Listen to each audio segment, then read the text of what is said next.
हमारी सैनी समाज पूरा राम साहब का समर्थन कर रही है और पूरी हमारी ये मार्केट छत्तीस बिरादरी की राम साहब को वादा दिलाती है कि 5 से 6 लाख वोटों से जीतेंगे। राम साहब के हमारे पहुंचने पर बहुत बहुत धन्यवाद।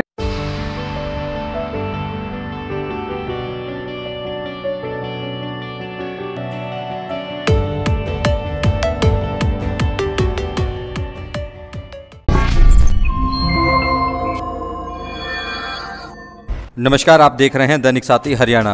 चुनाव प्रचार के आखिरी चरण में गुरुग्राम लोकसभा सीट से भाजपा प्रत्याशी केंद्रीय मंत्री राव इंद्रजीत सिंह ने पूरी ताकत झोंक दी है। बुधवार को शहर के बीएमजी मॉल के समीप स्थित न्यू बालाजी मार्केट पहुंचे तो राव को सुनने के लिए जन सैलाब उमड़ पड़ा। यहां पर ढोल नगाड़ों के साथ भव्य स्वागत किया गया। राव ने कहा कि उन्हें कम वोटिंग का भय, क्योंकि गर्मी चरम पर है। ऐसे में सभी को सुबह के समय जल्द से जल्द अपने मतदान का प्रयोग करते हुए देश हित में वोट करना चाहिए। वहीं बब्बर के सवाल पर कहा कि लोग उनको महज देखने आते हैं, अब लोग समझ चुके हैं कि वोट किसको देना है। वहीं महेंद्रगढ़ भिवानी व रोहतक लोकसभा सीट पर राव की मांग को लेकर कहा कि पहले अपनी सीट सुरक्षित करना चाहते थे, अब आश्वस्त हो गया हूं, तो महेंद्रगढ़ भिवानी व रोहतक लोकसभा सीट पर प्रचार करने के लिए गया हूं। वीरवार को महेंद्रगढ़ में पीएम मोदी भी आ रहे हैं। उन्होंने लोगों से अपील करते हुए कहा कि सुबह के समय, क्योंकि गर्मी चरम पर, जल्द से जल्द अपने मताधिकार का प्रयोग करें ताकि अधिक से अधिक मतदान किया जा सके। न्यू बालाजी मार्केट पहुंचने पर प्रधान हरि सिंह सैनी के नेतृत्व में व्यापारियों व कई समाज के लोगों की ओर से पगड़ी पहनाकर व शक्ति स्वरूप गदा भेंट कर सम्मान किया गया। इस दौरान रेवाड़ी विधानसभा सीट से भाजपा प्रत्याशी रहे सुनील मुसेपुर, भाजपा युवा मोर्चा के जिला अध्यक्ष निखिल मांडैया व न्यू बालाजी मार्केट से पवनदीप सैनी एडवोकेट, पवन राव, सरपंच जिले सिंह, इंद्रजीत सिंह उर्फ खट्टर, साहिल चुग व जतिन जैमनी सहित अनेक वरिष्ठ लोग व युवा मौजूद रहे। अब आपको दिखाते हैं कि न्यू बालाजी मार्केट में पहुंचे केंद्रीय मंत्री राव इंद्रजीत सिंह ने तमाम सवालों के जवाब में क्या कहा। राव साहब, एक दिन आप चुनाव प्रचार बचा हुआ, किस तरह से देखते हैं पूरे चुनाव का अंतिम दौर में चुनाव प्रचार है कि लगातार आप पसीना बहा रहे हैं? देखो, इस बार चुनाव थोड़ा लंबा खिंच गया। हमारा छठे चरण के अंदर नंबर आया। अगर पहले दूसरे चरण में आ जाता तो ठंड का मौसम भी था, ठंड तो नहीं, मतलब इतनी गर्मी नहीं होती। छठे चरण में गर्मी भी हो गई है। लोगों को रोजाना राजनीति की बात सुनते सुनते लोग ऊब भी जाते हैं। तो हमारे को सिर्फ इस चीज़ का भय है कि वोटिंग परसेंटेज कहीं डाउन ना हो जाए। तो सभी जगह मैं लोगों से यही कह रहा हूँ कि दोपहर पहले ठंडे वक्त के अंदर अपनी वोट डालें और कम से कम 50% आपकी 12 बजे से पहले वोट डल जानी चाहिए। राज बब्बर को किस तरह से देखते हैं? पिछली बार स्टार्टिंग में जब आए बड़े दावे किए जा रहे थे, लेकिन लगातार थोड़ा डाउन होता दिखाई दिया उसके बाद। देखो, हमारा जैसे लोग परख लेते हैं ना, देखो नया आदमी आता है ना और उसका नाम है, मतलब फिल्म स्टार भी है, 4-5 बार अलग अलग हलकों से वो लोकसभा का वो भी जीत चुके हैं, तो लोग देखने को तो आते ही हैं, पर धीरे धीरे पता है कि घर की मुर्गी अच्छी है। लास्ट आपके ऊपर महेंद्रगढ़ भिवानी का जिम्मा, अब कोसली में आपके ऊपर जिम्मा डाल देगा। आज आप वहाँ पर गए थे, लगातार आपकी मांग चल रही थी, किस तरह से देखते हैं इसको आप? मैं पहले तो अपना हल्का महफूज करना चाहता था।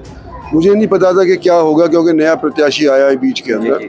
जब मुझे ये मालूम चला कि मैं सुरक्षित हूँ अपने हल्के के अंदर, तो मैं महेंद्रगढ़ भी गया, आज मैं कोसली भी गया और कल प्रधानमंत्री आ रहे हैं महेंद्रगढ़ के अंदर फिर वहाँ महेंद्रगढ़ भी जाऊँगा। भाई और बहनों, जो यहाँ आने पर आप लोगों ने मेरा स्वागत किया, उसका शुक्रिया अदा करना चाहता हूँ।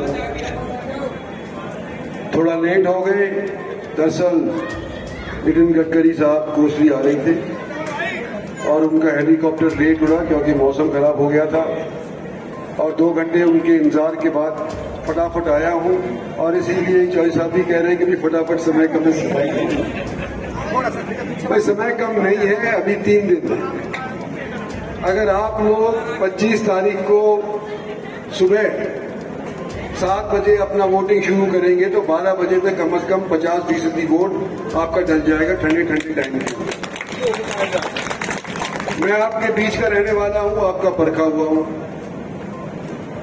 जो हमारे प्रत्याशी हैं दूसरी पार्टी के, उनको परखने में समय भी लगेगा, जान पहचान करने में समय लगेगा।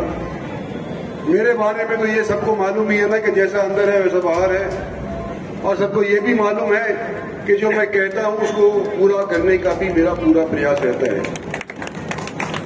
हम आज तीसरी बार भारतीय जनता पार्टी की सरकार स्थापित करने के लिए कमल के फूल के लिए आपके पास वोट लेने के लिए आए हैं।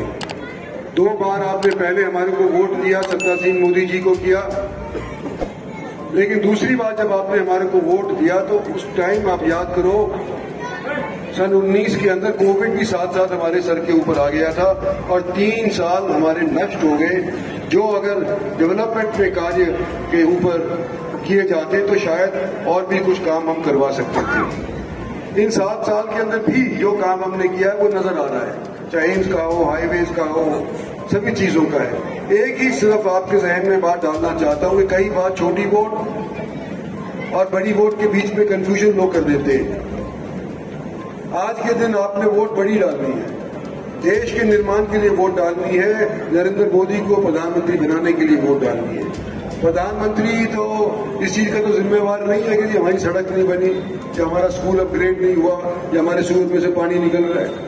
आज हम जब प्रधानमंत्री को वोट डालनी है तो हमने ये देखना है कि भविष्य के अंदर हमारे देश की साख कौन बना सकता है, विश्व के अंदर भी, भारत के भीतर के अंदर भी। और हमारा जो लक्ष्य है उसका मैं आपको जिक्र करना चाहता हूं कि हम 2047 के अंदर जब भारत 100 साल आजादी के पूरे कर लेगा तो हम एक विकसित देश की पदवी हासिल करना चाहते हैं और उसका रास्ता हमने तय कर दिया है। बाधा कोविड की वजह से जरूर आ गई थी, लेकिन 5 साल और हमारे को आप लोग अगर देंगे तो इन 5 साल के अंदर जो अपने नींव रखी थी उस नींव के ऊपर इमारत बनाने की कोशिश करेंगे और आपको नजर आएगा कि आने वाले समय में सही ढंग से अपने देश को विकसित बनाने के लिए अपने वोट का प्रयोग किया है। तो ये मोटे मोटे तौर के ऊपर आपसे बात मैंने कहनी थी।